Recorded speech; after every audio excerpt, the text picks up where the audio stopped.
Test, test, test. Test, test, test.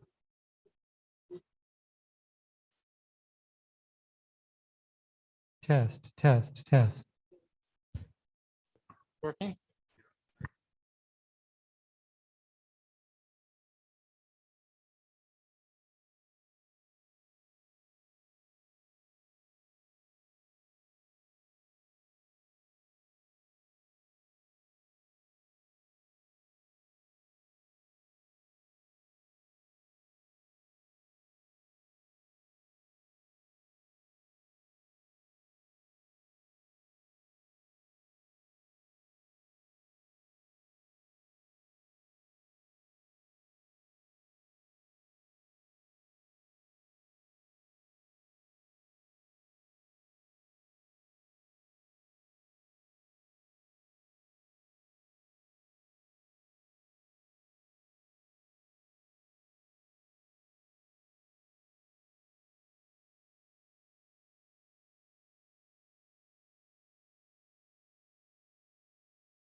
Test, test.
And it's unmuted, and then if you touch it again.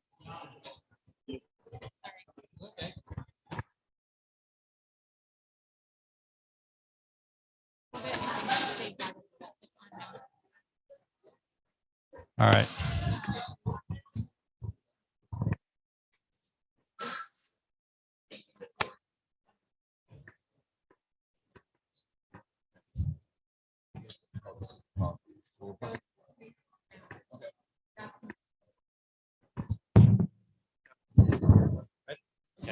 Good. Yeah. Welcome. I'll bring the meeting to order. I appreciate everybody being here, making your way out and to see people in person again. It's kind of really nice to see. I'm John King with the Barron Park Association. And Sean is with the Palo Alto Orchards, which is right across Rastradero. And then we also have, do we have anybody here from, let's see, who else was coming? Green Acres 1 or 2? Anybody here from there? Okay. And then Monroe Park. Okay, I'm not seeing anybody at the moment, but and then also Barron Square, which is a planned unit development as well in Barron Park. Okay, so just as an introduction, so this is the first of a series of events or town hall meetings with the city representatives. And so kind of excited to be the test case for this. We appreciate actually everybody being here. And so this hopefully will, it looks like we have a nice attendance, plus we do have YouTube for those who want to watch at home as well. So this is our first test case of this. And so I appreciate everybody having come out and representing, and looking forward to hearing from our city leaders. So Ron, did you want to say anything about Palo Alto Orchards? Well, thank you, everybody. I'm Ron Chun. I'm from Palo Alto Orchards. We're a small, humble little neighborhood just across the other side of Rastradero. And we're bounded by El Camino, Rastradero, and then we're right next to Green Acres too.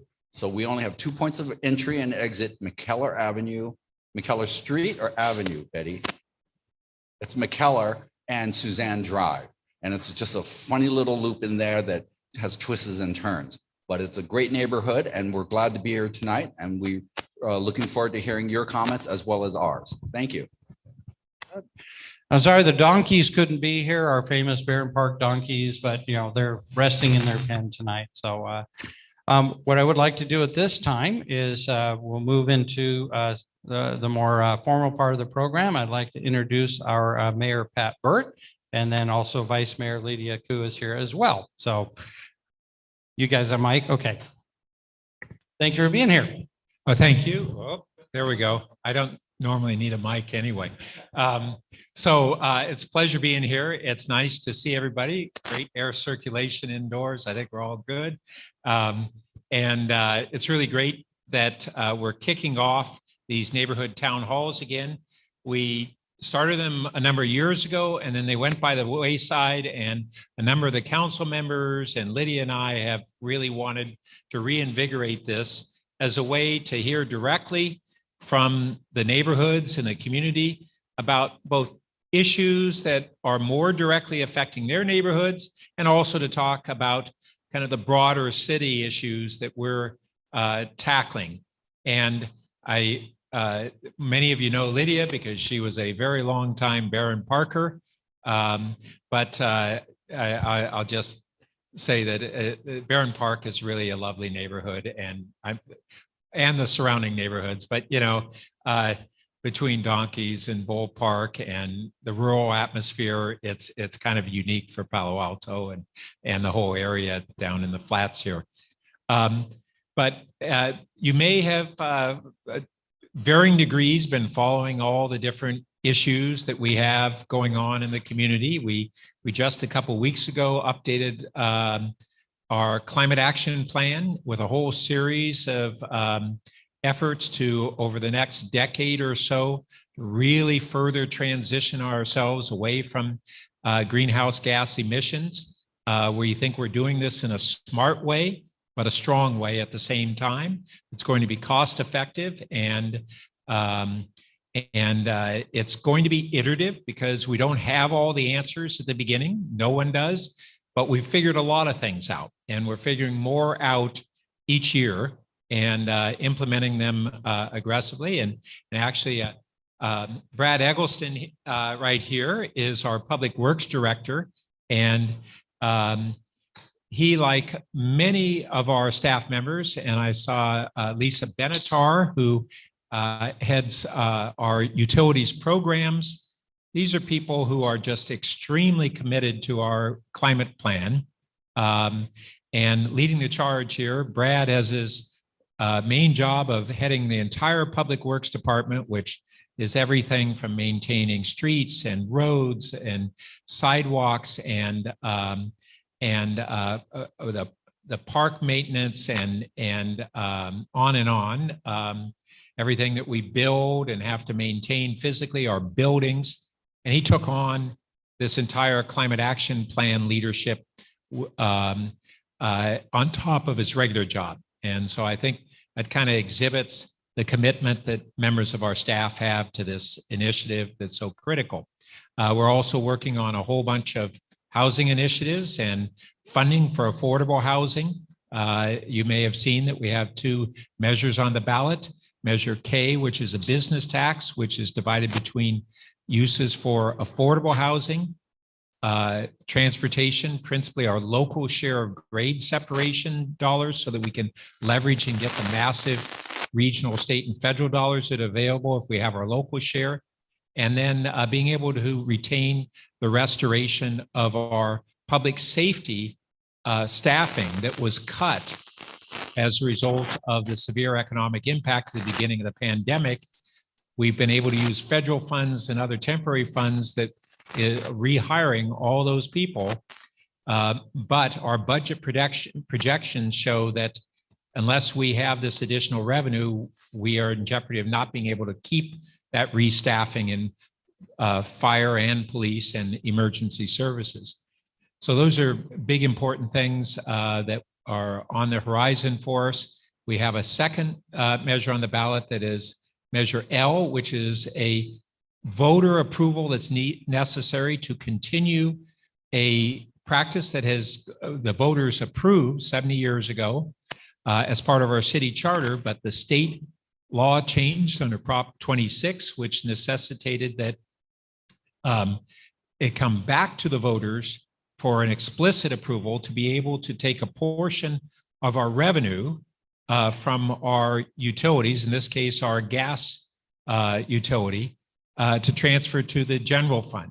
And those funds are literally used for libraries and parks and all the services that make Palo Alto special.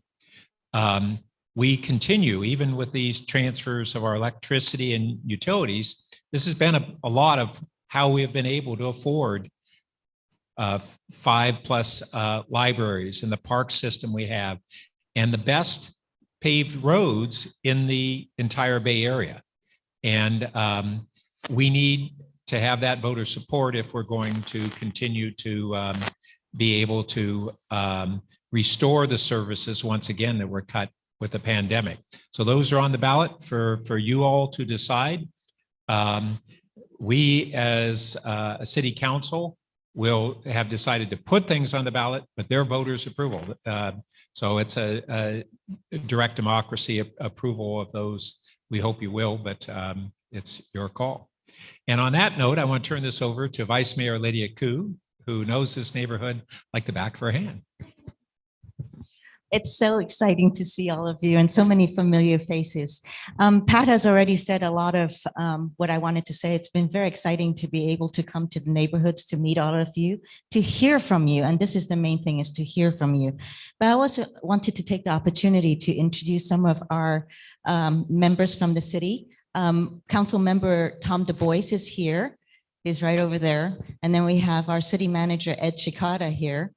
I think the mayor has already introduced Brad Eggleston from Public Works. We have Philip Comey with Transportation. We have Jonathan Late with Planning. And of course, we have our newly appointed police chief, Andrew Binder. We also have our fire chief, Gio Blackshire. You're hiding back there. And then, of course, we have our Director of Community Services, Kristen O'Kane. And I want to say a big thank you to Megan Horrigan-Taylor, who's our Communications Director as well as Leslie and Mahayer from the Clerk's Office for all the work that they did putting this together. There are other staff members here. Kylie, you're hiding behind the mask. Kylie Noze with our Administrative Services Department. Holly Boyd. I think a lot of Barron Parkers as well as Green Acres 1 and 2 know Holly, who has been working on Arostadero and has been here to meet and greet all of you. And with that, I think I've gotten everybody, but such a pleasure to be here, and please talk to us.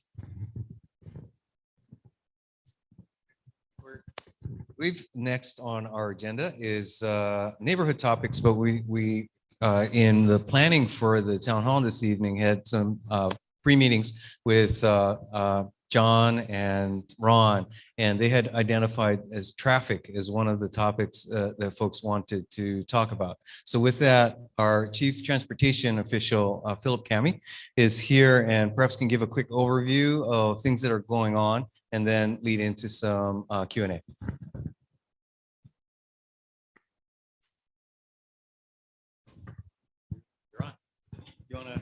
Sorry, I'm not quite sure what I'm supposed to say at this point. Apologies. Yeah, so apologies. I'm Philip Cami. I'm the Chief Transportation Official. Thank you so much for having me here tonight. Some of the projects that we have on in proximity to here are our grade separation projects at Charleston and Meadow. Those are ongoing projects. Obviously, the Charleston Arostadero corridor project that you're all well aware of, that's currently being constructed by Public Works. And we're also doing ongoing traffic evaluations.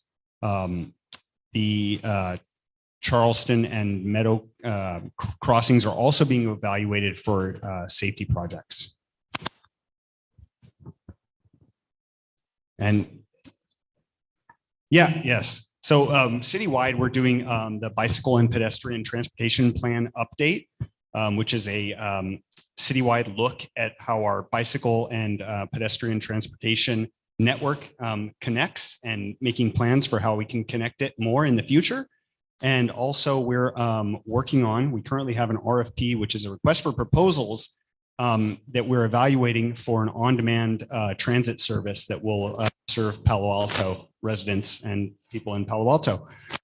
That is kind of like an Uber type service or a Lyft type service, but in a transit type vehicle, which will allow people to take rides in Palo Alto.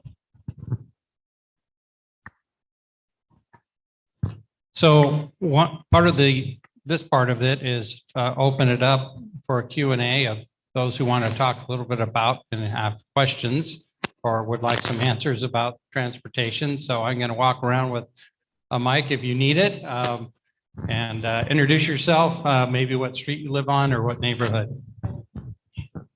Yeah. My name's Jerry Underdahl. I live just down the block here on Georgia Avenue.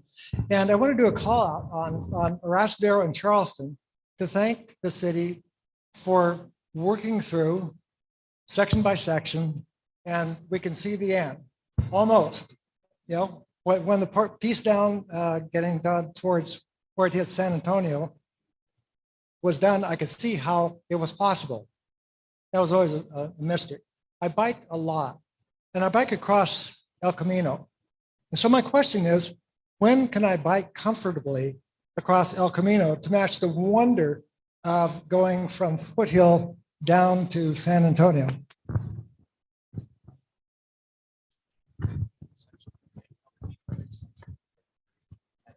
Yeah, thank you. So actually, that's something that our bicycle and pedestrian transportation plan update that we're currently getting ready to have underway will look at is, you know, what's possible in El Camino as it considers all of the city. So that is certainly something. What we're going to start off the project with really a community outreach.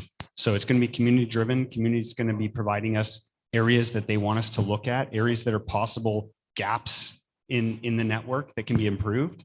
And so you providing that type of feedback is exactly what we'll be seeking in order to improve the bicycle network. Thank you. Hello. I have two questions.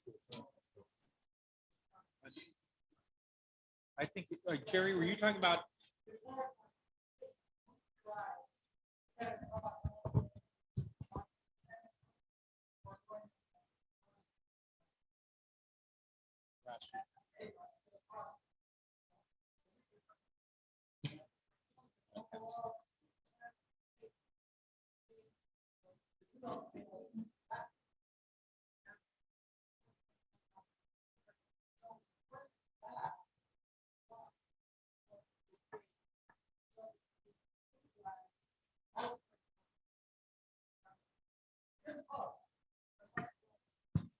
Okay, apologies. I think that's the Caltrans project that you're speaking about. The Caltrans is currently got a project that's underway to repave El Camino, noting that Caltrans manages El Camino.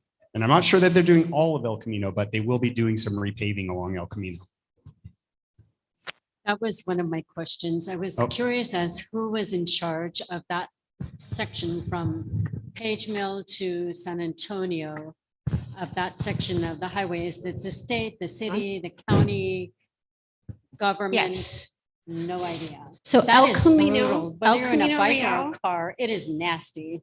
Okay, I'm Holly Boyd. I'm the Assistant Director of Public Works. Yay. So El Camino Real from the Menlo Park city limit all the way down to the Mountain View city limit is owned entirely by Caltrans. And And they- Caltrans is The state. by the yes. state. Okay. So we've actually been coordinating with them. They have a plan. It's almost ready to go out to bid, where they actually go out for procurement to get a contractor. They're going to pave the entire El Camino Real Street from the city of Mountain View to the city of Menlo Park. So that is two entire cities. I think their latest timeline is to go out to bid early next year, and then they will start sometime next year. I'm guessing in the summer. I don't know the timeline of where they're going to start, if they're going to start in southern route or the northern part. That I do not know. But El Camino should start being paved next year. Okay, and are they going to actually mix the pavement with maybe some ground up tires or something, or get some idea from other states where, you know, you have expansion and contraction between heat and cold, so that there aren't so many potholes consistently and that they have to constantly repave and refill? Are they going to do any of that? I know it costs money, but in the long run. it's- Yeah, it does cost money. As far as I know, they are not. They're using their standard pavement mix. But I can follow up with them and see if they maybe do an option where they can do a bid alternate where they could look into. Yeah, so the city's been doing it. We've actually been getting grants from Cal Recycle, another state department. So we have rubberized asphalt, Arastadero, Charleston, Yay. Middlefield, parts of Middlefield, and all of Alma. So we've been doing it, and we've actually, each one of those projects, we've gotten grants from the state to do it. So I would hope that they could get a grant for themselves. I don't know. Well, ask Buttigieg, she's giving money out, right? Let's do it.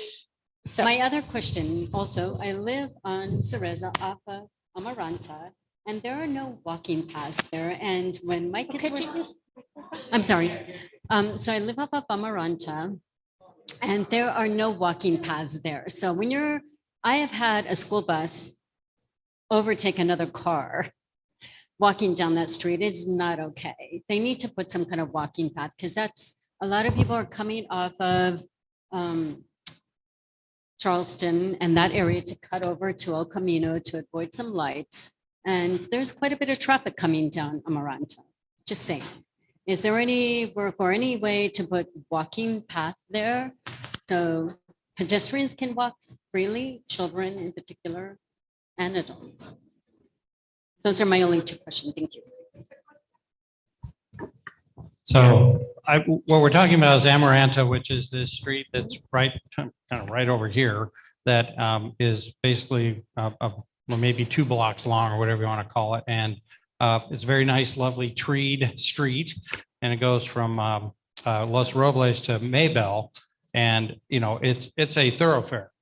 Kids from school, you know, and cars going back and forth to school. It's very heavily trafficked, and especially during, you know, going to school hours and coming back from school. And so there's a real beehive. And I think that's what you're talking about, is there really isn't a separation. And what happened along Los Robles and a couple other streets, and we eliminated the dashed divider lane in the middle. So it's all just one lane. You're like, well, you know, who can play chicken best, I guess. But there are some on Los Robles, you actually have some defined side, you know, paths for the bikes and the pedestrians to stand. But there isn't that on Amaranta. So I think that's what you're getting at. I don't know if you have an answer for that, but you know, just that's the issue. Well, yeah, actually, that's another example. And apologies, I didn't exactly understand what you meant by the bumpy, but that is an example of something that the bicycle and pedestrian transportation plan could look at. If you're talking about a pedestrian path, that's exactly what that would look at. All right, we have another question. Question? Again. My name's John Klein, and I live on Military in Barron Park. So everyone else has already asked my paving question on El Camino, which is top of mind for a lot of us. But I also wanted to get an update about grade separation. Is there a plan? When does it start? How much does it cost? Other than that, no questions. Yeah, okay. So yeah, I'll give the status update on grade separation, and just noting we have in Palo Alto 4 crossings that are at grade that are currently not separated from the rail. That's Charleston Meadow, Churchill, and Palo Alto Avenue. Currently, we're working on 3 of those grade separations on selecting alternatives. There's the rail committee that's looking very closely at those issues that 2 of our council members, mayor and vice mayor that are up here tonight are on that rail committee. For Churchill, we have a preferred alternative and a backup.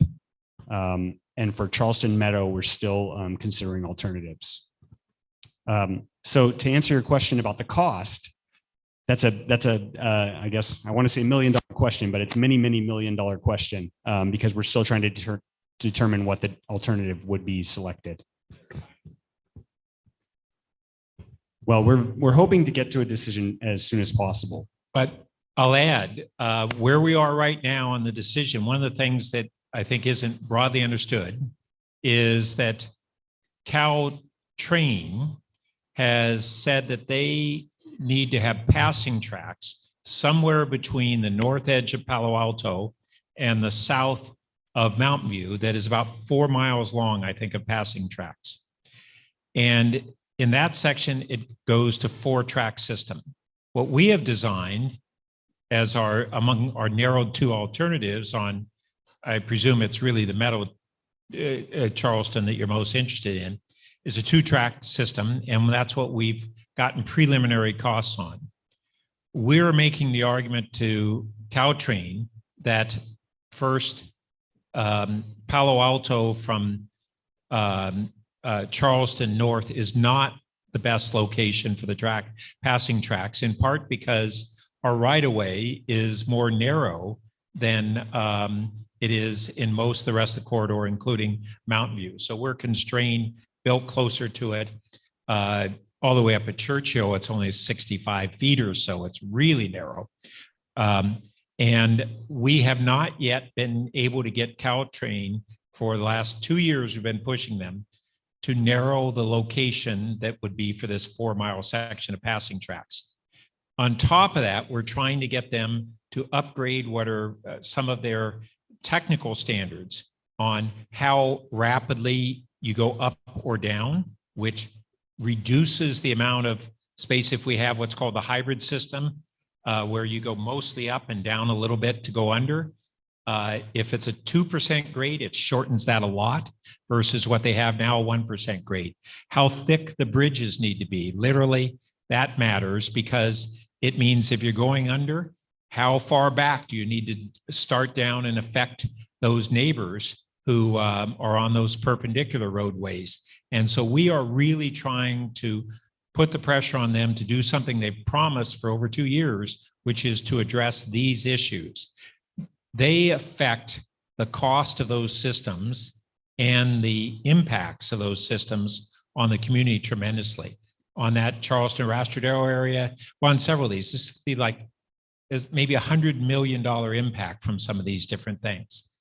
If we were to just pick something, we would have to pick it right now to build it out on the 4-track. And we don't think they're going to conclude that. So we're trying to pressure them to make their decisions so that we can make ours. In the meantime, we're continuing to refine these alternatives. A big part of the problem is this narrow right-of-way that we're in with being built out on either side means that there aren't any easy solutions to this. And every one of the alternatives we've looked at has people who think it's a great idea and a lot of people who think it's a terrible idea. Every one of them. So we're not going to make everybody happy. And then we got people who say, well, why don't you just make a dang decision? You know, and well, it's more complicated than that. One of my favorite lines is from the journalist H.L. Mencken, who said, for every complex problem, there's a simple solution. And it's usually wrong. And this is a complex problem, unfortunately. So we're narrowing it. Vice Mayor Koo is chairing the rail committee that we resurrected, and we're now meeting monthly, and we're putting the pressure on Caltrain. We're working aggressively ourselves as a city. I'll add one other thing. The construction impacts of these things are horrendous. I mean, imagine we've had times where we had one of those grade crossings go down for a half a day. Disrupts the traffic in the whole city. It's not just a question of what it's going to be once we built it. It's during 3 years or so of construction. And so one of the things we realized is that we have bikes and peds and safe routes to school. Massive kids are going across those tracks. How do we make it safe in that construction period?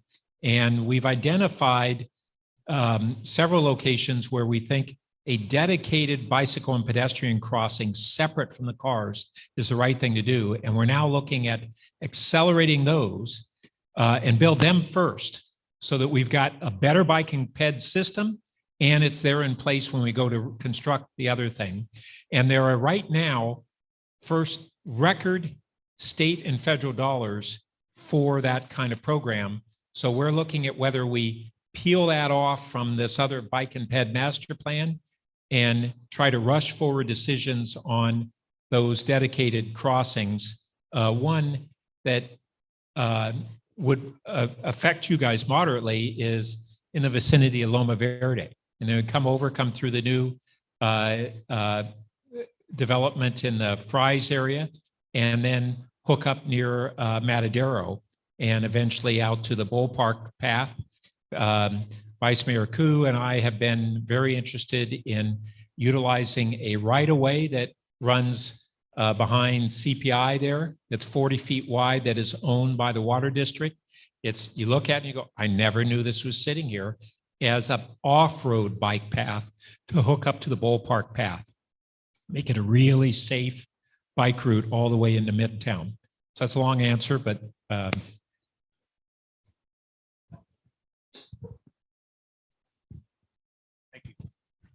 does S&P Railroad still have an interest in this track, and are they another voice in the slope of yeah, you know what I mean. Good news, S&P doesn't. Bad news, UP does.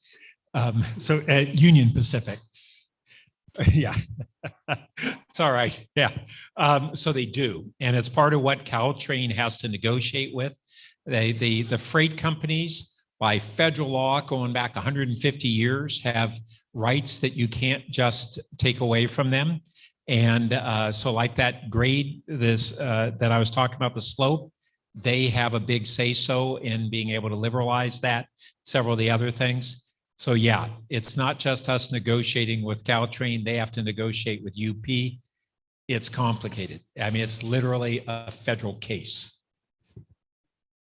So part of why it's not simple, it's unfortunately, if we could say what we want and just make it happen, I'm all in. Hello, my name is David Cole. I'm in Barron Park, and thank you, Mayor Pat Burt. You just answered my question on the 3 under crossings for bike ped, and I would vote to have that happen as soon as possible, not necessarily connected to the other 2 plans if it's going to slow it down, because whatever plan you choose for grade crossings, the electrification is going to happen first. Before we get those done. So thanks so much, and get those done as soon as possible. I'm glad that's in your answer. Next person, did you get your hand raised? A couple of people have. Well, 2 more questions maybe on traffic, and then we'll move on to the next topic. Just 2 comments. I also live on Amaranta, and I'm not sure sidewalks are the answer. We kind of voted ourselves into the city by saying we want to stay rural, but maybe a few speed bumps, slow people down might be really useful. And just a little feedback on Arastradero. I walk on Arastradero sometimes, and the kids are not using the bike lanes. They're on the sidewalks. And one reason is they're confusing. So when you're near the park, the bike lane's next to the sidewalk and the cars are parked on the other side. And then all of a sudden it changes and they're parking near the sidewalk. And it's a little bit confusing. I don't know what kind of research went into that plan, but just the upshot is kids are riding their bikes on the sidewalk instead of the bike path. If I can just quickly note on the table, I think I have to not stand by the speaker here. On the table out front, there's a piece of paper that informs you about how you can provide requests for projects. It's the 311 reporting system. And that would be a perfect one to request something like speed humps, if that's what you're looking for, because we do an evaluation to determine if traffic calming would be an appropriate measure, or potentially something else. So there's a sheet out on the paper, and let me know if you can't find it. I'll help you find it. Okay, anybody else with a traffic question? One more.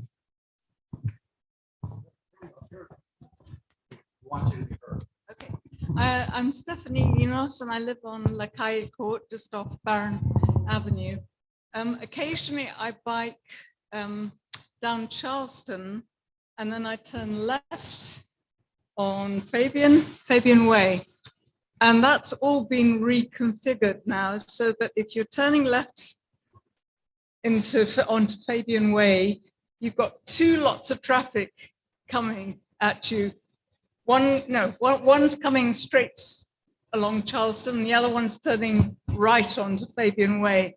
So basically you can go through two sets of lights before you're able to pass. So I now go around the East Meadow and come up the other way, which is just to let you know, because it's dangerous. It could be quite dangerous if people get impatient and cut the light. Okay. Any thoughts on that or? So comments? I just want, again, Holly Boyd, Public Works Assistant Director. So at Charleston and Fabian, we are in the process of adding a dedicated left turn lane. So the dedicated left turn lane is there. I just drove it on the way here today. The traffic signal poles are up. They're X'd out right now. So there will be a left turn only phase.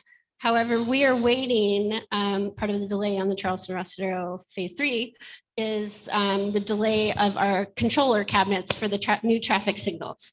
So as soon as those get in, we expect them in a couple of weeks, but it's just one of the procurement long lead times we've had. So that should take care of the problem, because we recognize that I've driven to the JCC there. That turn lane when oncoming traffic is coming is a little bit dicey. So the dedicated left turn phase should take care of that problem, and hopefully it'll be soon.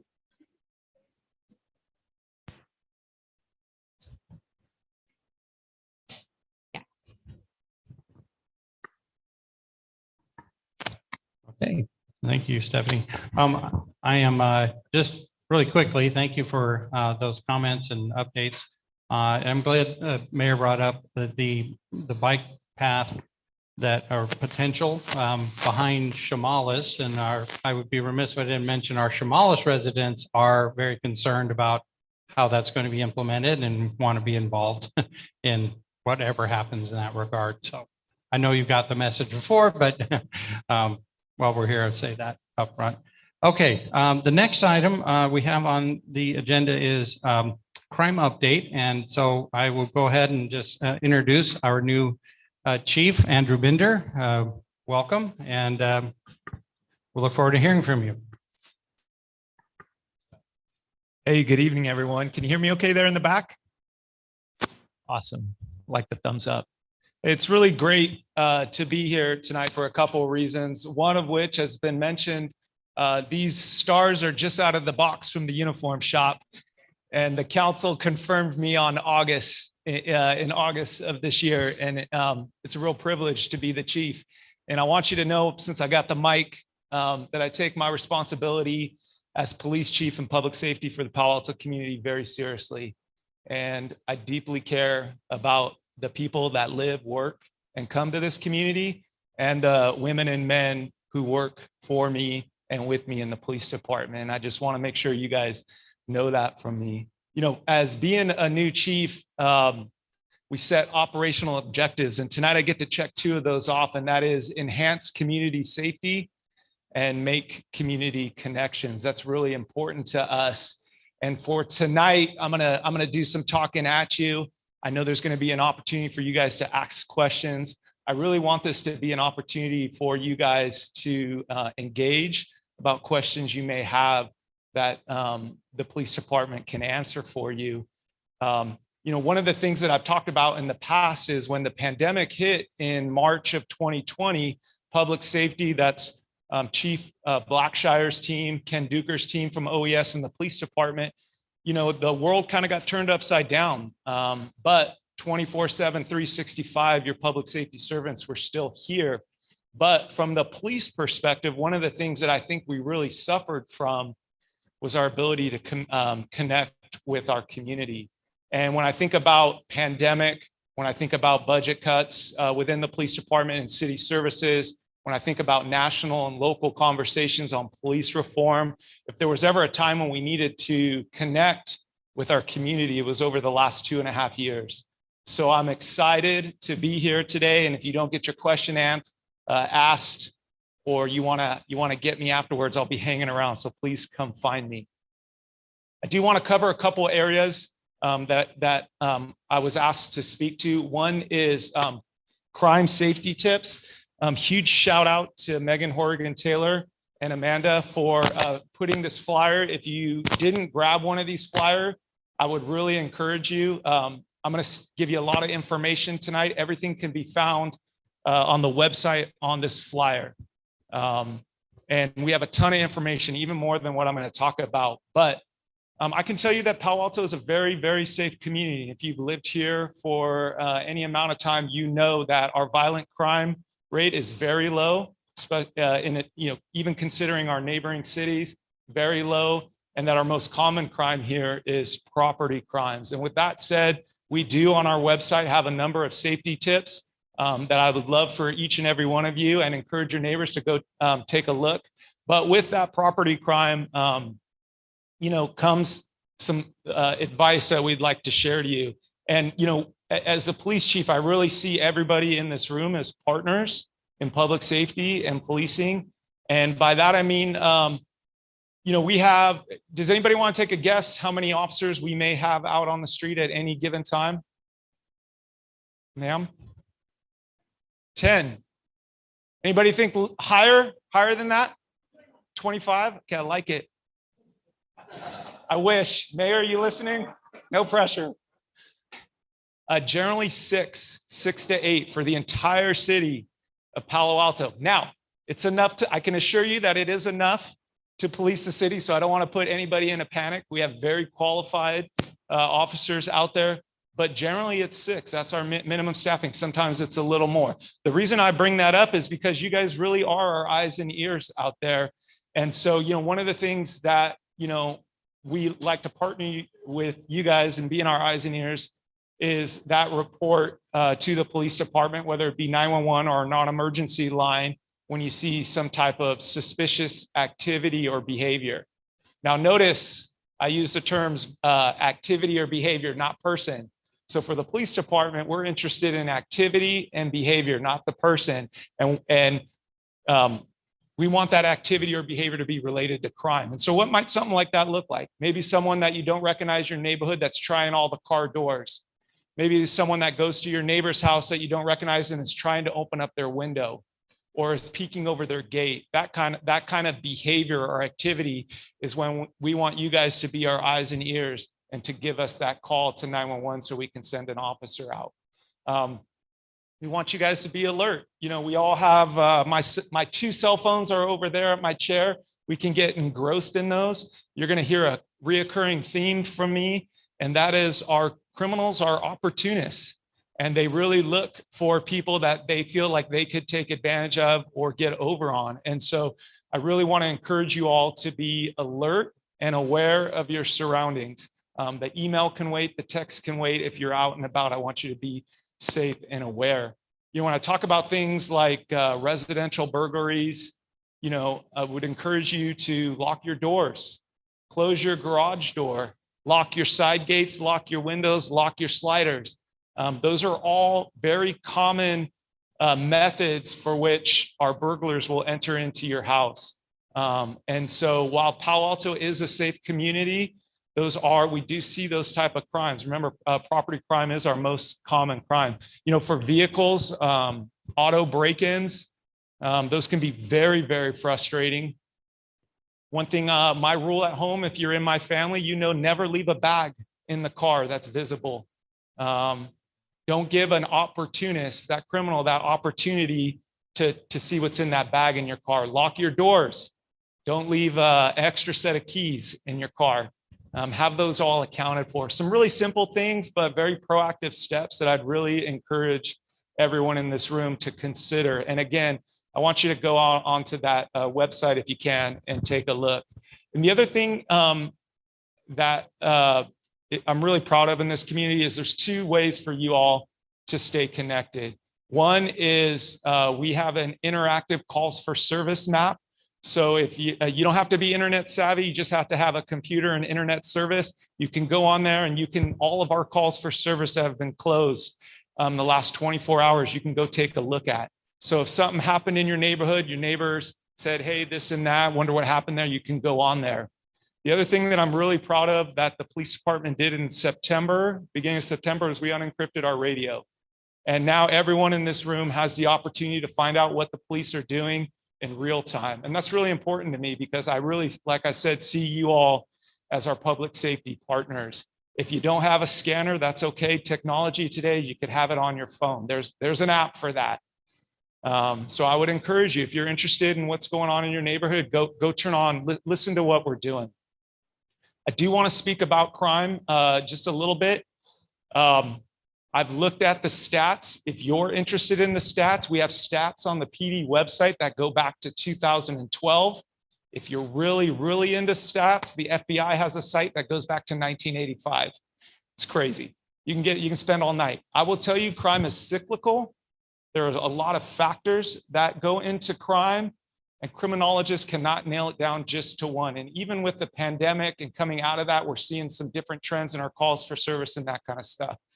I have looked at the 2022 stats. I want to caution you, they're not posted. I'll caution you that we have 3 months still to go. One thing I can tell you is that we have no information that there's any one neighborhood within Palo Alto that's seeing any type of extra special attention or disparate treatment from our criminals. The crime is all over. And what we are seeing though is our residential and commercial burglaries, our auto thefts, and our arsons seem to be trending down, which is really good. It looks like our robberies and our retail theft crews seem to be trending up. So that's definitely something that we're paying attention to. I'm sure everyone in here has read a headline that's caught in your attention. I will tell you that there is some brazen crime going on out there.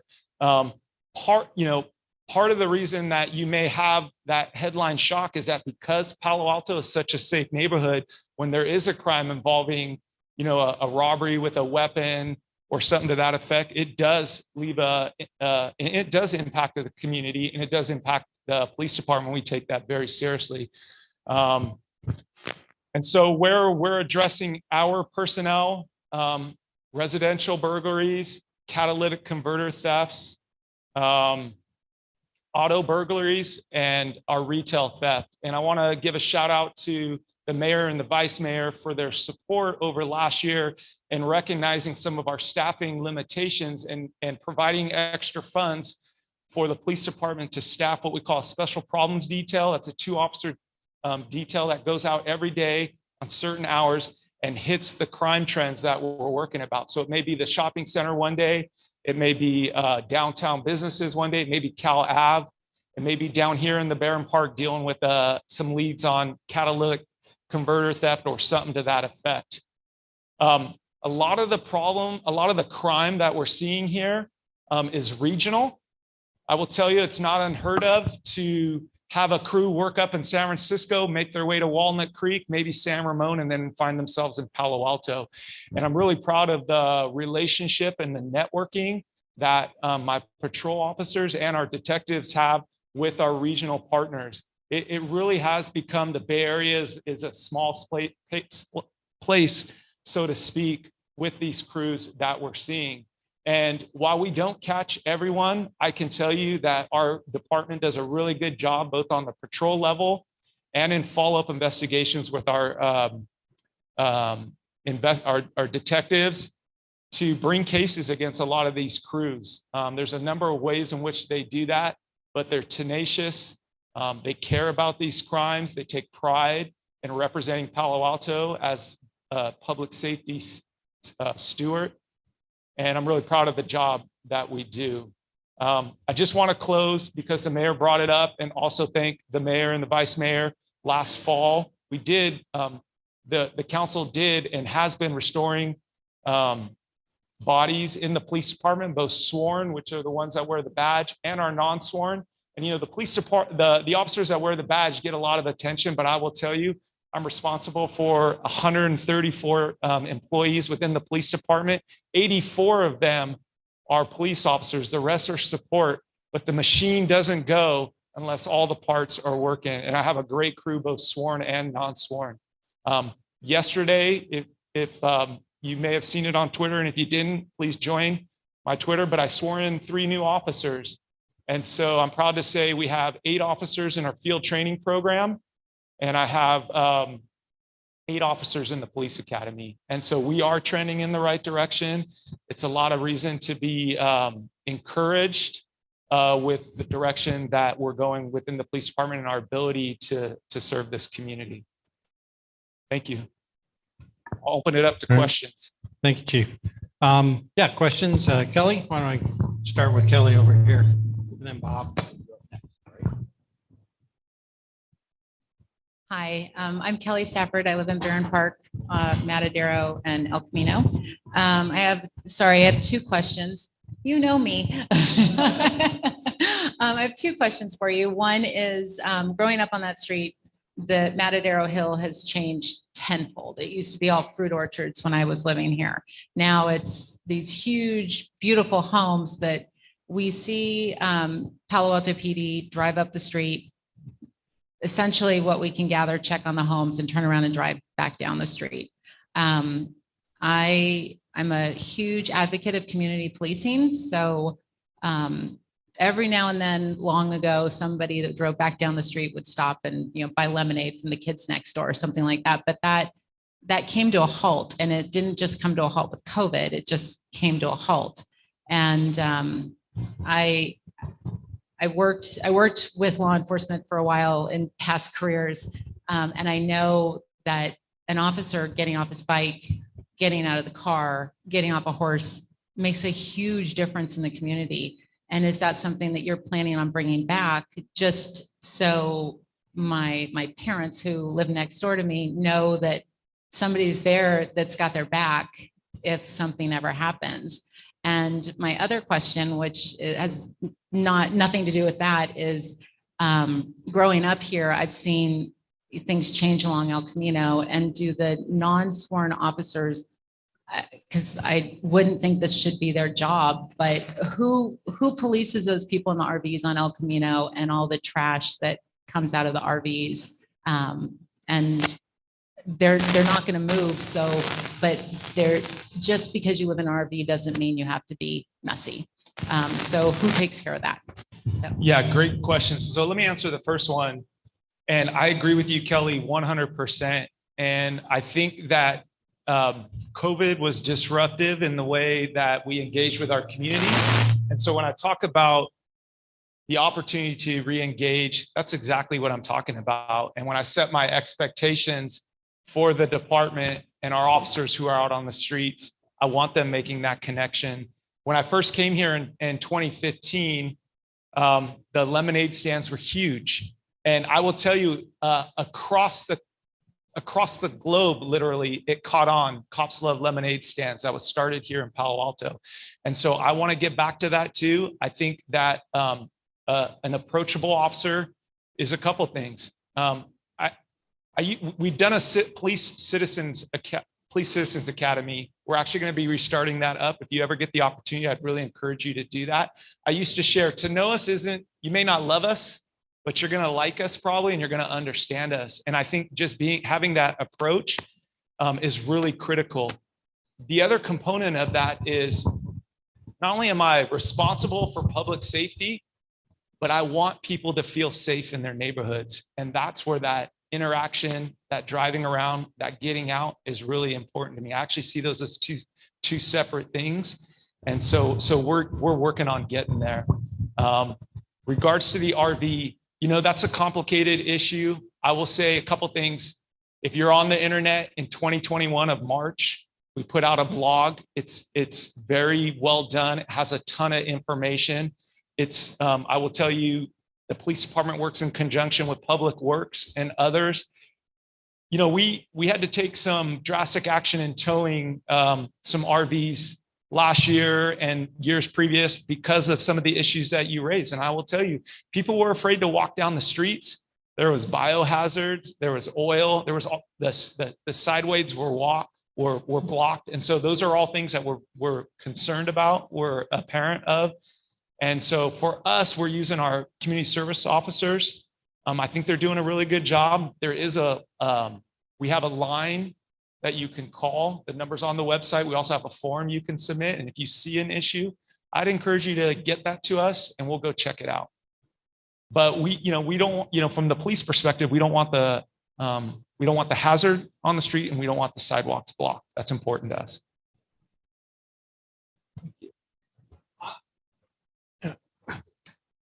I'm Bob Lawson. I want to give you a little bit of background.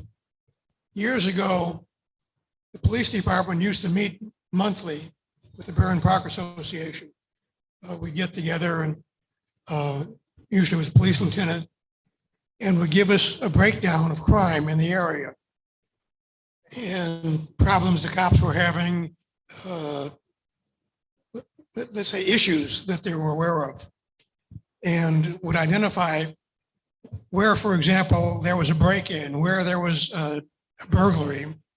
Put a map out and go, here it is, here it is, here it is. And we'd go back to the neighborhood and report to them. That went away. That particular lieutenant got transferred up to Menlo Park, I think it was Menlo Park, and we lost our connection.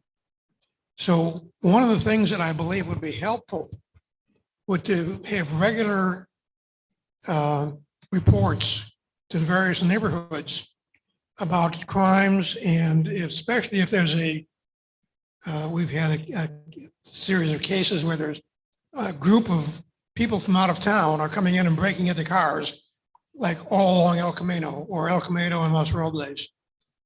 So notify the neighborhood so we're aware of it and we can take reactive actions, put the cars in the garage or watch what's going on in the neighborhood on the street and call the cops if you see something strange going on. But we have to have a cooperation and information between the police department and the community. And also from the community back to the police department. When we see something suspicious going on, we should be able to tell you so you can react appropriately. So we have to have this connection of information going back and forth. Now, we don't have to meet in public anymore because we have the internet, and I'm sure everybody here has internet connections. But the important thing is that we have timely notification of crime problems, especially anything which is, let's say, sequential in our neighborhood, so that we can be aware of it and respond appropriately. Hey, Bob, thank you for sharing that. I think that's a really valid point and definitely something that we can take under consideration. I think until, putting that option aside, I do want to encourage people again to take advantage of, if you think something's going on in your neighborhood, I would encourage you to download that police scanner. You can find out what's going on in real time. Go to that calls for service map. We try to be very proactive with our social media. We have a number of platforms that we're on. We've made a huge emphasis on our communication with our media in town. And so we're trying to be as transparent and communicative as we can. But to your point, Bob, we can explore other ways. I will tell you personally, I didn't mention this. One of the reasons I really am glad to be here is because I like to connect in person. And I think that there is power and that transformation happens in proximity, right? And having this type of face-to-face interaction. And so I do recognize the value in that, as in addition to some of the other options that we're offering. Just to say that I only have so much capacity, and so I'll consider it and we'll see what we can do for you. But thank you for bringing that up. All right. Thank you, Chief, and welcome again, Palo Alto. Thank you, John. I have a question for you. Sure, for go the ahead. Chief. Sir. Much to the bane of probably my neighbors and everybody else, I'm Ron Chun. I'm from Palo Alto Orchards. And one of the things that we have over here on Arastradero is a traffic slowing situation. And over here in Clemo, we have a little pedestrian light that we push a button and light blinks. And in theory, the cars are supposed to stop, but they don't seem to want to see me. So I put my kid out in front like this, and then they jam on the brakes and they'll stop. So that's not a good practice for me. And especially that was pointed out to me by my wife, and my dog didn't like it either. So here's my question for you. I know that you're on a tight budget. I know that you have limited staffing. Good timing. Here's the question. Will Palo Alto ever bring back, as I recall when I first came here, it used to have motorcycle cops doing traffic enforcement. And you don't have to have them all the time. But if they show up at the right time, it sends a message that we're out here, we're enforcing traffic. Because along Arastradero going towards Foothill, there's that right turn, I think it's Mabel, or that right by the Gun High School where everybody turns right. Miranda, but people in the right lane go straight towards Foothill, and that screws everybody up. That because we're supposed to go in lane number 2, go straight and then merge over, fighting the bikes, fighting the pedestrians. But yet then we have this guy coming who was supposed to turn right on Miranda, doesn't, go straight for Foothill. I've had a near miss, but that was once in a while. But the question is, in your future, do you think you can get the budget to bring back a few traffic cops, motorcycle cops that says, hey, here's a ticket? Yeah, I'm glad you brought that up. I'm not pointing any fingers, but the driving has deteriorated since COVID for sure. If that's you, I'm not not pointing any fingers. I'll just say this. When the budget cut hit in 2020, we had to make some really hard, very difficult decisions. And at the bottom line for me and my predecessor at that time is that when someone calls 911 and needs a police officer, we need to be able to provide that police officer. And so we had to make that patrol response our priority. And in doing that, because we only had so many bodies in the building, we did have to cut our traffic team. I will tell you the reason that I'm so excited and was telling you about the 8 in the academy and the 8 in the field training program is because as I start to rebuild the police department, I can provide that traffic team. And I will tell you that in the conversations that I've had since I was chief and even before that, traffic is important to this community. It's important to me. And cops need to be seen out there on the streets because just the mere presence of a cop will calm traffic and driving and poor driving behaviors. And even people that we give tickets to, I know you don't like getting a ticket, but I will almost guarantee you it curbed that bad behavior if you did get one, because that's what we're trying to do, because traffic enforcement saves lives. So that's a long answer, Ron, to yes. It's one of my top priorities. I want to restore our traffic unit. I want to get our motorcycles back on the street. If you get a ticket though, don't get mad at me. All right. Remember, let's have one more question for the chief. No problem. Okay, quickly. So maybe you could do moped, electric. There you go. My question now is California has now passed a law that it is okay to jaywalk. So I know that when you're crossing in a crosswalk, drivers must stop. However, do you have to stop for a jaywalker? I mean, here, putting everything aside, the value of human life is more important than rules. And I know you're not suggesting that. I would just say that I always defer to pedestrians having the right of the way, because it's just peds and autos don't mix. And so I would encourage you that even if you are in the right of way, and this is a biking and a walking community, it really is. And every time I drive into here, I'm dodging bicycles because they're running stop signs and all kinds of stuff, right? So it's but I would rather defer to them than have something else happen. And so my advice to you would give pedestrians the right of way. Try to follow the traffic. Speeding, if you're not speeding, that generally helps with your ability to brake or maneuver, of course. So it all goes part and parcel. Go ahead, Mayor. Not on that subject, but before Chief Binder wraps up, I just want to make a note to something else that's gone on in our police department over the last really 2 years.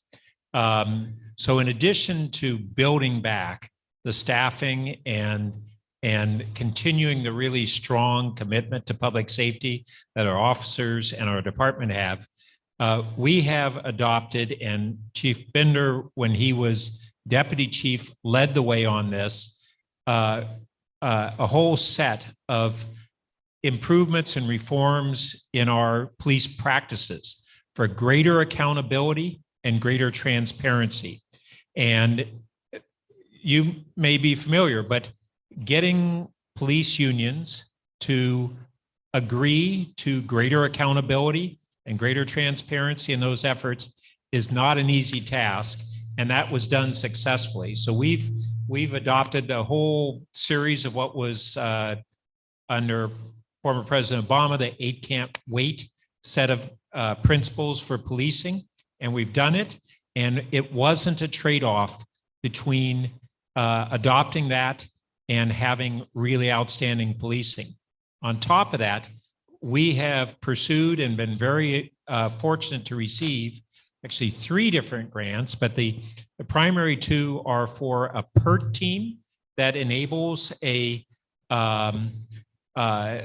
for calls that are for mental health issues, to have a clinician go out with a partner in the police department on those calls to treat them as de-escalation and addressing that. And then a second team that deals with social work and for dealing with our homeless people, that we are not thinking, first of all, to treat those as criminal, but as issues that we can contend with through better means. And the department's done a great job in that.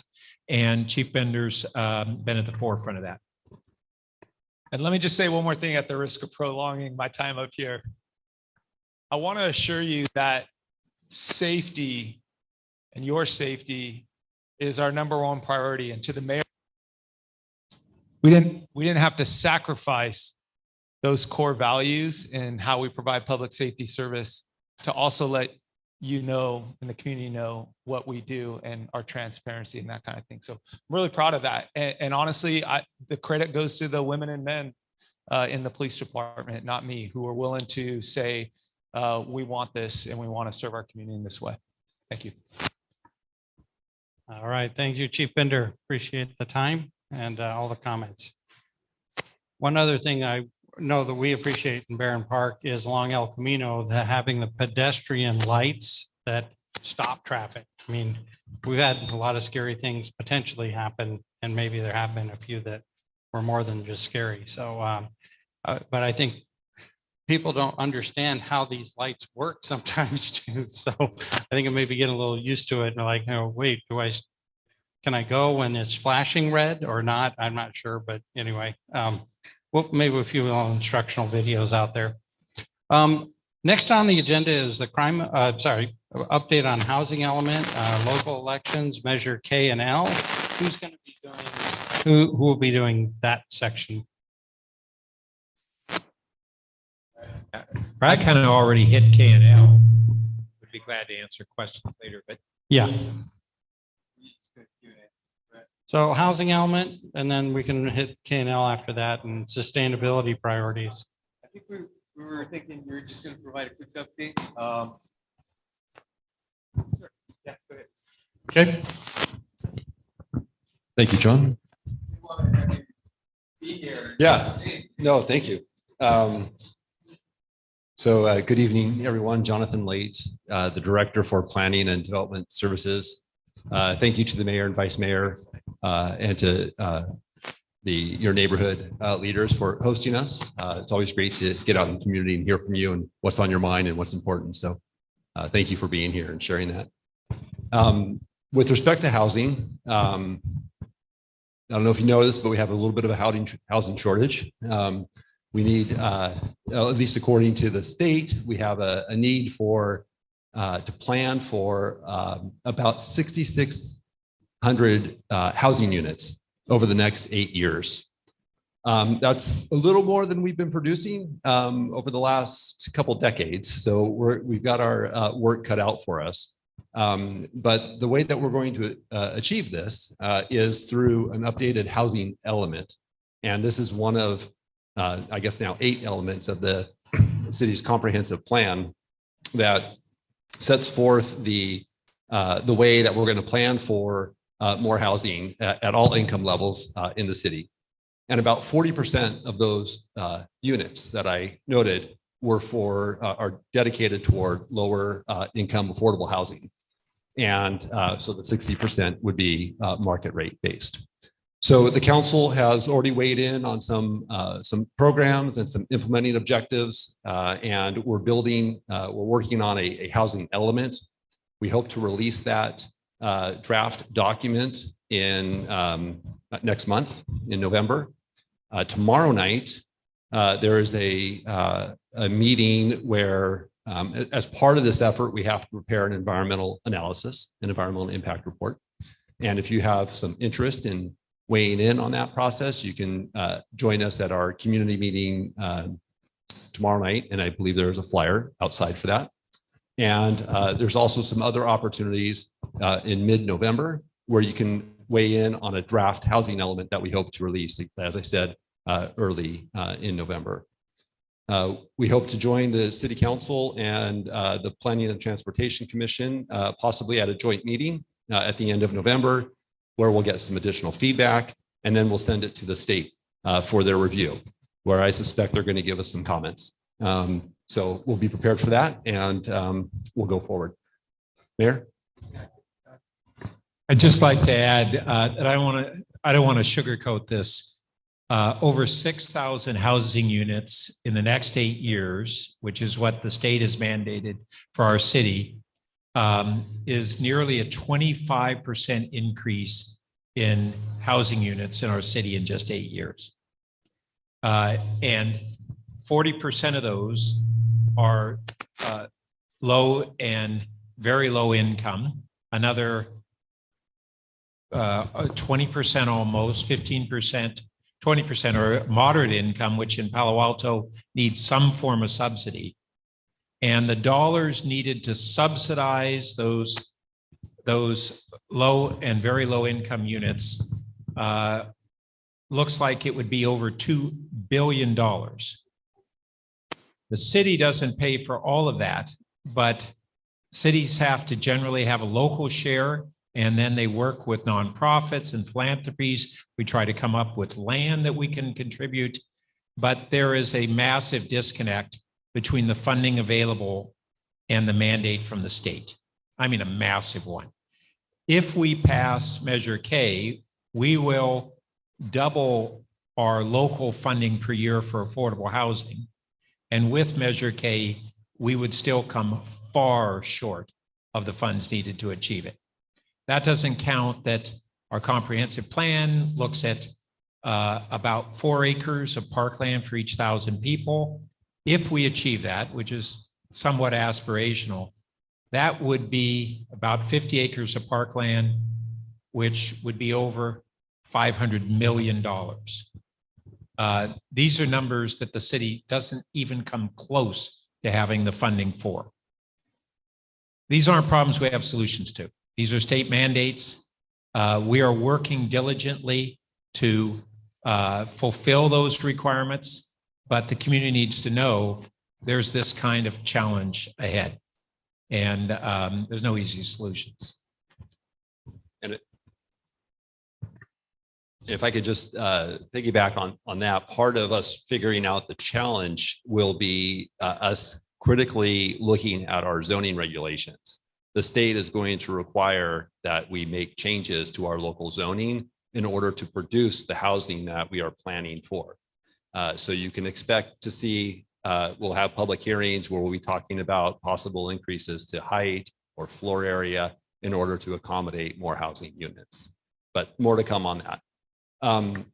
On the other item on your agenda, what I was just talking about was a policy document to plan for future housing. As you know, we get a lot of applications that come in where prospective home builders, property owners, developers are submitting plans to the city to see if there's an appetite for a certain type of project.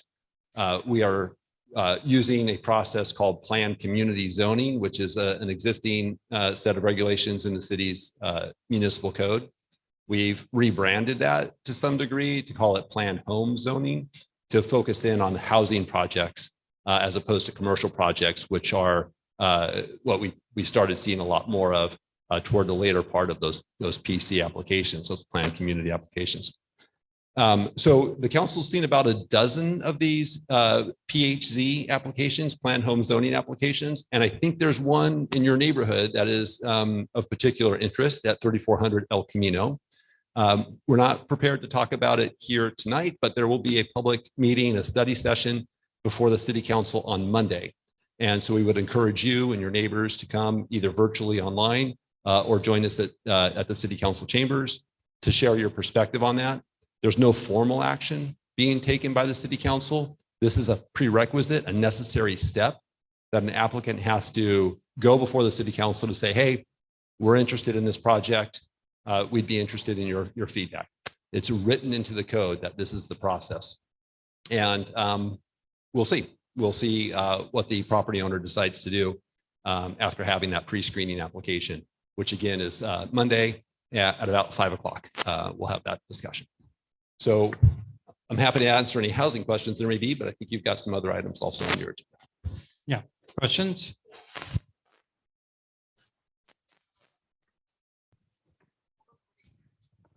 And I just noticed that they're taking away our shopping areas, our eating restaurants, and we're becoming housing. So how are you going to balance that? Because right now, I feel like we're losing everything. We have to go, I mean, I don't shop in Palo Alto. I have to go to Mountain View. I have to go outside of my own city to do shopping. So, I mean, it's just becoming, it's housing. Everything is being torn down on El Camino. Restaurants are closing, building big high rises. And I just want to know, how are you guys going to balance this? And also that it seems like it's all on our end and not downtown. They're not getting anything and we're the ones that are being the sacrifice area. Yeah, thank you. I'm sorry, I didn't catch your name. Mary. Mary. So, you know, part of the challenge that we have is we don't file the applications. We're not the home builders, the city. We have to look at our regulations and decide where it is that we want to place housing. And we have to amend our zoning regulations to encourage a property owner or developer to build housing at those locations. And so there have been historically, before the pandemic, there were some housing developments along El Camino that they were actually mixed developments. There was some ground floor retail or maybe some office and some housing. In the past several years, other than Wilton Court, which you're familiar with, the affordable housing project, there hasn't been too many housing developments, except for a few that have been scattered around. We do have one application for planned home zoning downtown at 600 or 660 University. So, you know, I saw you had a reaction to that, so I'm happy to engage with you. Yes, compadres or. Yeah, I'm happy to talk with you afterwards and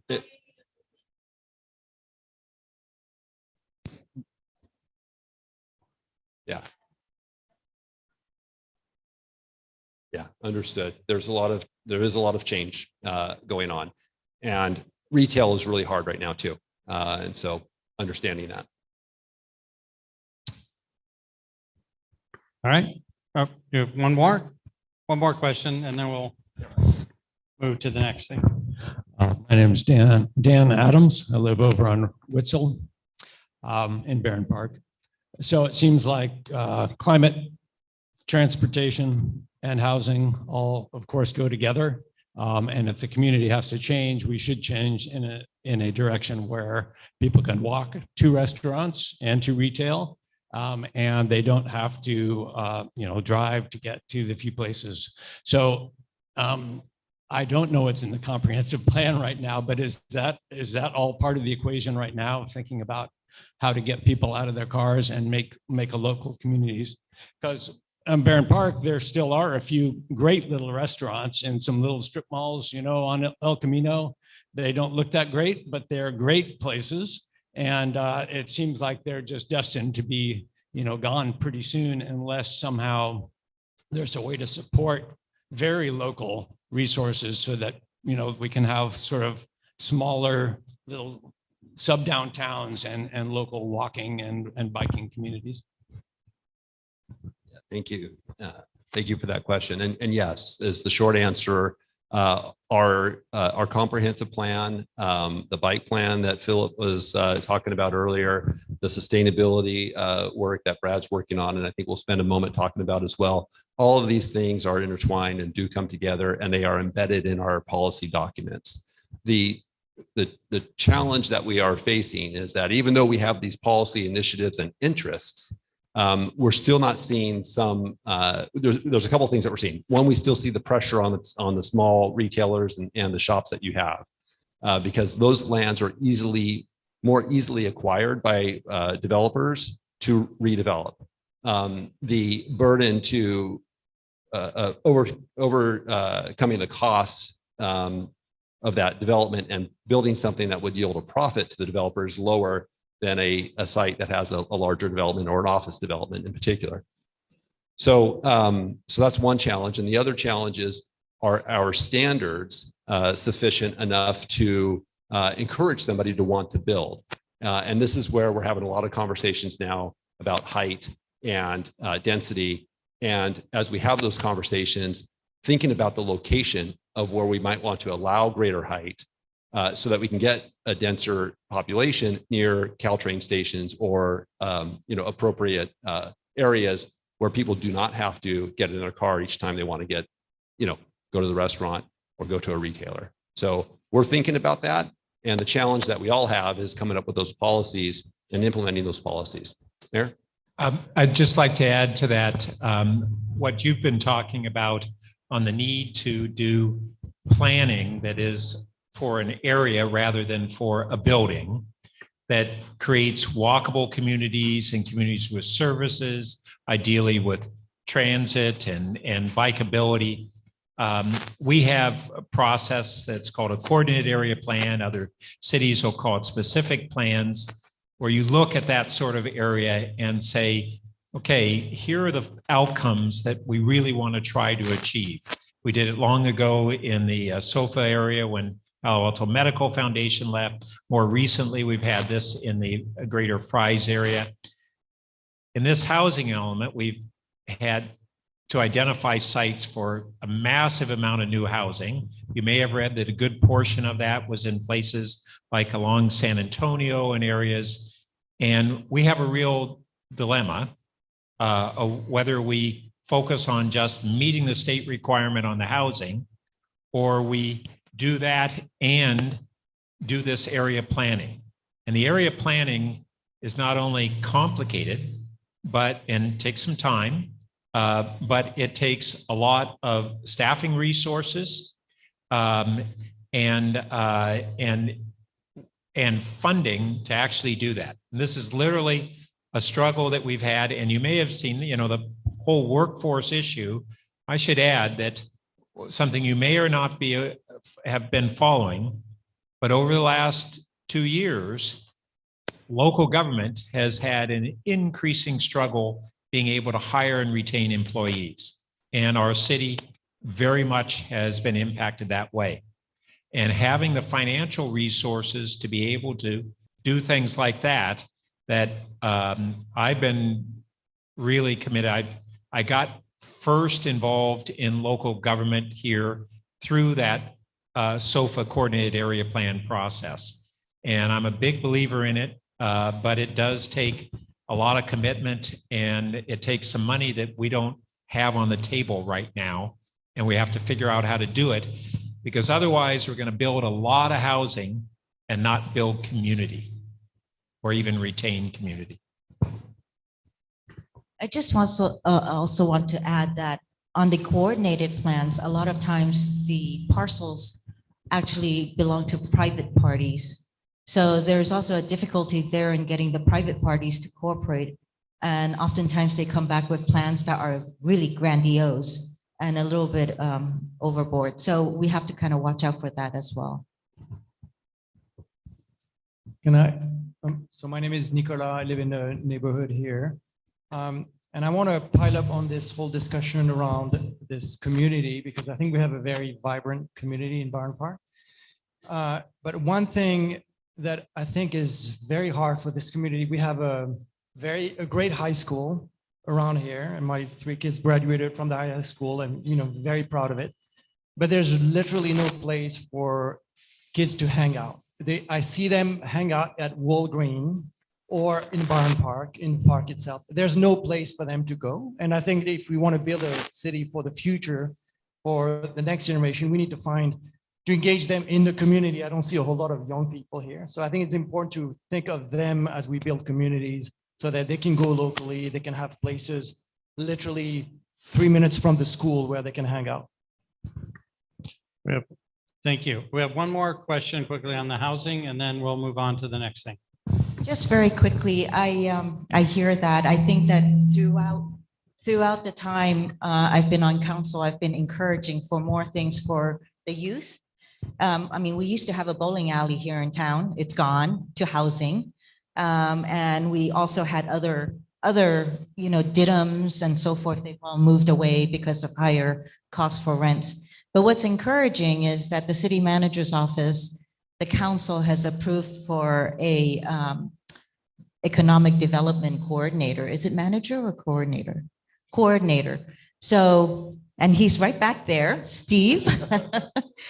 So, we're very encouraged that we have Steve with us now and that he can develop a plan where we might be able to attract some more of these kind of businesses where they will be focused on the youth and not just boba tea, right? Because I'm seeing a lot of that popping up, but also other interests that will help the kids have a place to gather, have a place to sit and talk, rather than just the libraries or at school or in our parks.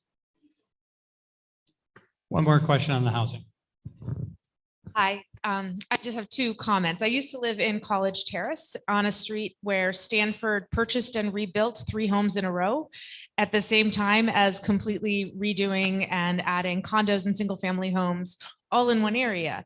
Why aren't we requiring large developers, including Stanford, to underground utilities when they do those projects? Why can't we look at an entity like Stanford that is doing so much construction in our city and say, this is part of our 50-year plan, actually 50 plus, we're gonna make you do that as part of your development. And why can't we require similar things when other large developers come in? It seems to me that if they're going to have such an impact on our neighborhoods, and I, for one, am very in favor of housing. I can't get an appointment for my dog at the vet until December because they have lost too many staff to our housing situation. So I strongly support more housing. But I think there are things we can extract from developers along the way, and I'd really like the city to think creatively about that. So that's my first comment. My second is there anyone in the city who is looking at parcels that are sitting unused? We have in Barron Park on the corner a very unsightly old tailor shop. And there have been numerous threads on Nextdoor and elsewhere saying, who owns this and who's going to clean it up? Why can't we develop some city resources to identify these poorly used parcels and highlight them for developers as part of our plan and say, this is where you should go. We would like a mixed use development here. Not that we own it, not that we should be purchasing it with eminent domain, but say this is a good spot. And we're going to help figure out the ownership problems that have prevented those parcels from being properly utilized. Thank you. I'll just add response to the first question on things like, can we impose on developers undergrounding of the utilities when they do those things? And I'll just say at a high level, we've had this tension and debate in the community for quite some time as we've looked at having impact fees for parks and community services or for utility issues. Those are added costs to a housing developer, and they can potentially make it so a housing development may not be economically feasible. The criticism that we've received for those impact fee sorts of proposals has come principally from those in the community that are strongest advocates for significantly more housing. So this is a real dilemma. And it's really a tension between whether we can have this growth and maintain the sorts of services that the new residents have a right to expect just as we have had, or whether we have housing that is just housing and not having that continuation of new services that we would provide. It's not an easy answer, but that's the tension that exists. And if I can take the second part of your comment / question. Maybe you can send me the address to that property. It may be one that's on our housing opportunity site or proposed to be on our new housing element. And if so, we are anticipating some additional incentives that would encourage development on those properties. So that is something that we're trying to do from a policy perspective.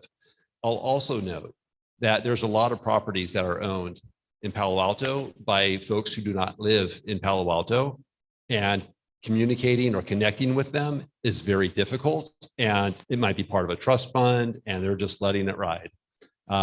We can't do anything if the property owner is not motivated. So part of our policy posture is how do we motivate them? Okay, thank you all for your time. Yeah, thank you very much, Director. Thanks.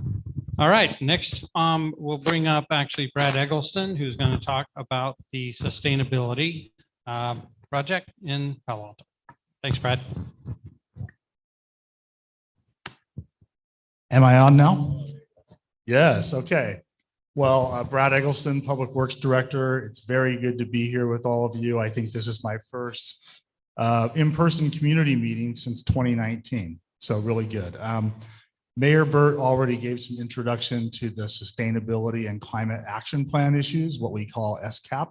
But I wanted to say a little more since we've had a lot of activity in this area recently. And if you looked on the table outside, you would see a couple of flyers. There's this one, which is about things that you can do personally in your home, mostly to benefit climate action. And there's another one about a workshop we're having kind of on the same topic.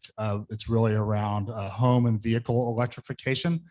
That's going to be at Mitchell Park Community Center this Saturday from 10 to 1.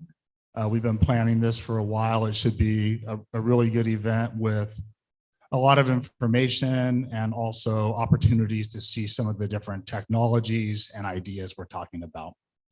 So just to back up a little bit on Palo Alto's SCAP goals, the key one really revolves around climate action and greenhouse gases. And you may have heard of this. It's what we call our 80 by 30 goal. And this is the goal that was set in 2016 of reducing our 1990 level greenhouse gas emissions as a community by 80% by the year 2030. So of course, that's coming up soon. And where we stand right now, the last time we did this inventory for 2020, we were just over a 50% reduction. So we've made a lot of progress since 1990, but we've got a big chunk of that to go. And some of that is going to require some harder actions than what we've had to date. So most recently, I guess it was 2020, we started an update to the SCAP that we had before. And a real emphasis of that was trying to say, what would it really take to actually meet that 2030 goal? Because when it was set, it was considered somewhat aspirational. But since that time, really community members and our city council have seen the importance and kind of turned around to staff and said, hey, make sure you bring us a plan for what would really be needed. So we've been doing a lot of work on that over the last 2 years. For about the last year, we've actually had an ad hoc city council committee working closely with staff in a number of community meetings on this topic. It's currently chaired by Mayor Burt and Councilmember Du Bois, who I saw earlier. I just missed him. Okay, he's on the committee as well. So I don't want to take up too much of the time, but I will say there's a lot of work in the last year that's come to fruition recently. I think we spent about 6 hours with the city council over the last 2 weeks, and they approved some key actions. And the one that we're really excited about kicking off in the community is a program for what's called heat pump water heaters, which are really just electric water heaters that transfer heat from the air into your tank of water rather than burning natural gas in your home. And we've had programs to try to promote this before. They haven't been too successful.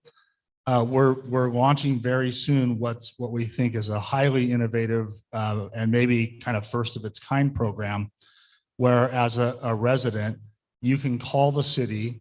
We'll have a pretty low price that's comparable to buying a new gas water heater. The city's contractor will come to your house, check everything out, and if it's possible without significant changes to install this, they will do it at a fixed price. And some of that can even be paid on your utility bill over time. So we're really excited about getting this going. That'll be one of the things that we'll have more information about at Mitchell Park Community Center. And while this won't kick off in earnest until probably next January, we've already got a list of people interested, and we'll be taking more names of interested people on Saturday. Oh, and one thing about that, the goal is 1,000 of those installations in the next year, which we hope then to build further after that. So that's my quick spiel on the SCAP update. Just to add a word on the heat pump water heater program, these are super efficient technologies. So they operate like a refrigerator does. It's a differential between the outside and the inside air. So they're 3 times more energy efficient than what we have today. And because they're more energy efficient, they will actually save folks on their utility bill. You'll get rid of so between your gas and utility, by switching over, we project about $20 a month saving or so. And that's where the city will offer on-bill financing. So if your hot water heater is ready to burn out, you'd have to pay for the price of what a gas hot water heater replacement would pay. And we'll pay the extra amount up front to get you to an electric one. And then it's financed on your bill. And it's financed so that you pay back that $20 a month over 5 or 7 years, but you saved the $20. So we modeled it so that you end up over that period of time. It didn't cost the city any extra. It didn't cost you extra because they're more energy efficient. Plus they're not greenhouse gas emitting. One other thing I just want to emphasize on the home electrification. We've got really critical environmental reasons to do this, but one of the health and comfort issues of these electric appliances is really profound. On the health side, studies have shown that homes where children grow up with a gas cooking stove have a 40% higher chance of childhood asthma, not 4%, 40% higher. This is one of the least known critical factors. I don't know a single mom that once they hear this said, what? They get angry that they were deprived of that information and raise their kids and significantly increase the chance of asthma. But it's for adults too. It is a healthier environment. Same thing, we get emissions from our hot water heaters. Either the gas that's burnt has an emission or the gas that escapes wasn't burnt has an emission. And then when they do these same technologies on home furnaces, because they have heat pump home furnaces, you don't get that big blast of hot air. It is a smooth, graduated approach. It's the most comfortable home. So our future is going to have change, but it's going to be change that will not only be better for the environment, it'll be healthier for us and more comfortable for us. So it's not pulling teeth. It's not going to be such a painful transition. There's a lot of great benefits to this that we're going to value as we go forward. So thank you for that sustainability report, Brad. So we're getting close to our time, but I wanted to cover the K&L measures that was on our agenda. Is there somebody who is going to be handling that part of it? I spoke to him earlier. Maybe just questions if anybody has them, but I kind of hit it earlier. Okay, maybe I missed. No, I was out of order. I threw it in my my initial comments. So at this point, then we'll open it up for any additional questions, and then we're gonna have our closing remarks. Does anybody else have anything they'd love to ask or share? And I would encourage you, if you're about the Creekside project, be there Monday, 5:15 at the city council and express what concerns you have. Okay? All right, John? Yeah. Before we go into the questions, answer things, I was asked to kind of make a quick pitch.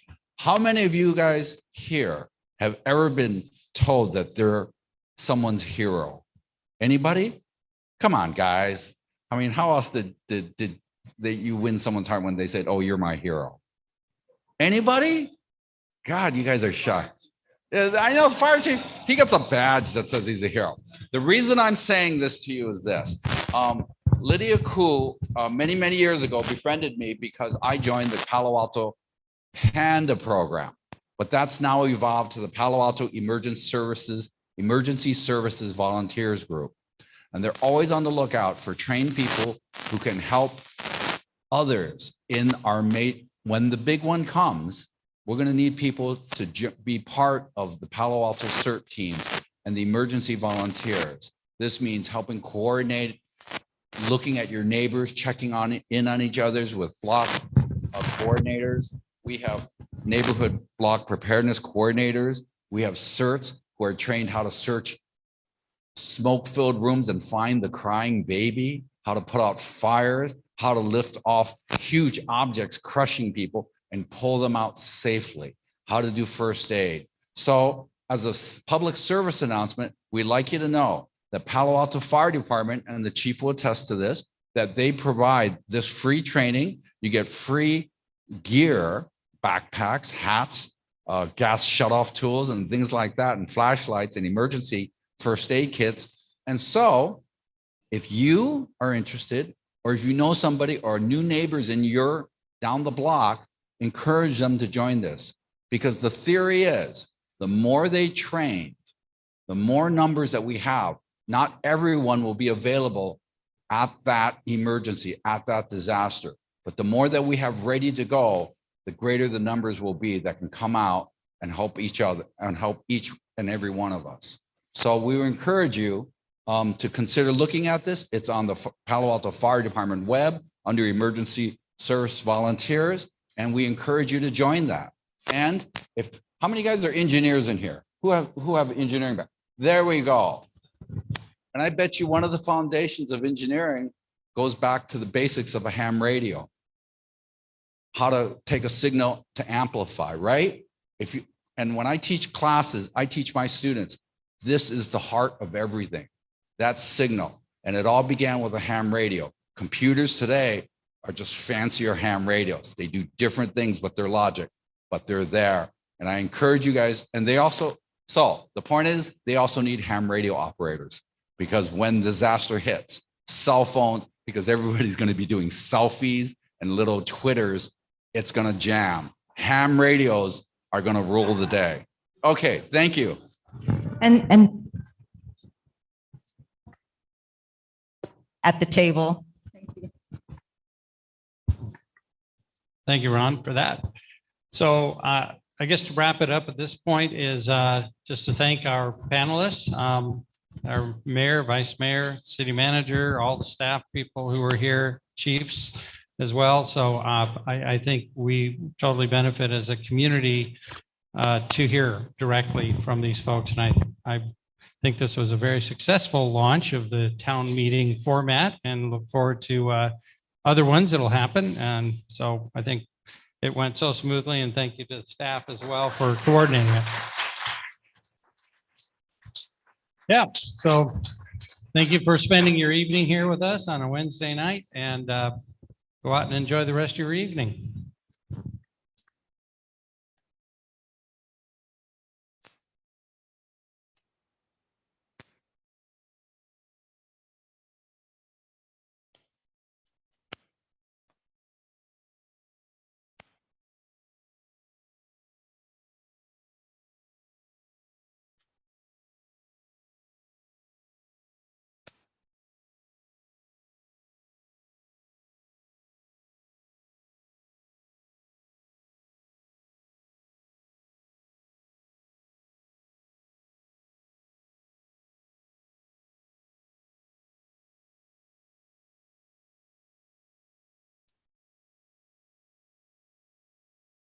my hero.